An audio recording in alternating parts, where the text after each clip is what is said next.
Bonjour, plusieurs d'entre vous m'avaient demandé un tuto sur l'empilement en planétaire avec AutoStacker.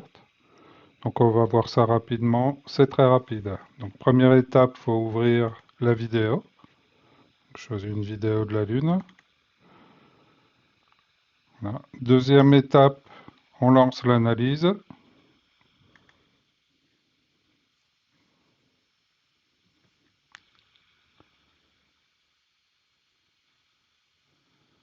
Voilà, l'image est analysée. Donc je vais vous parler un peu des options. En fait, il y a quelques options importantes. Donc dans le choix de l'algorithme de stabilisation d'image. Donc il va aller regarder chaque image pour voir les mouvements en fait de l'objet. Donc quand vous avez une planète assez complète, vous pouvez laisser sur le mode planète. Donc sinon, vous passez par le mode surface.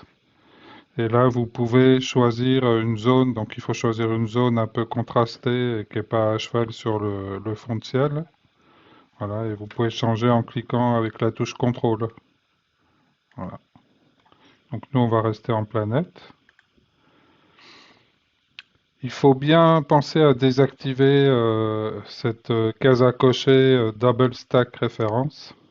Voilà, parce que autrement, ça va vous générer une image empilée un peu floue.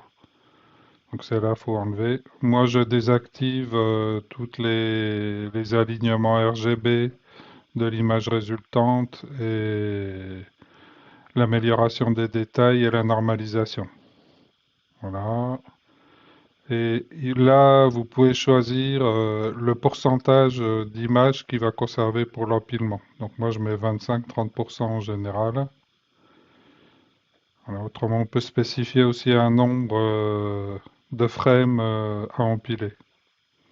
Donc moi, en général, c'est 25-30%.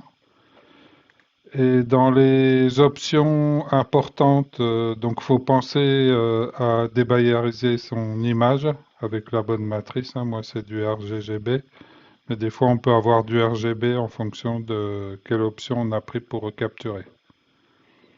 Et Advance, moi, je génère en fait les fichiers de session qui contiennent les paramètres utilisés. Et j'ai activé cette option-là. Je crois qu'elle est activée par défaut. Sinon, là, j'ai pas de dark, pas de flat. Voilà. Donc, une fois qu'on a fait l'analyse, il faut générer la grille. Alors, moi, je le fais en automatique sur une grille de taille 16. Alors, on peut augmenter si on veut. Alors, il y a un paramètre à faire attention pour la grille. C'est ce min bright, voilà, qui est à 45 là. Parce qu'en fait, s'il est trop faible, il va générer une grille sur toute l'image et ça va prendre un peu plus de temps. Voilà, donc là, on va cliquer sur Place AP Grid. Donc on voit avec la valeur choisie de 45 qu'on arrive juste à la frontière entre la Lune et le fond de ciel.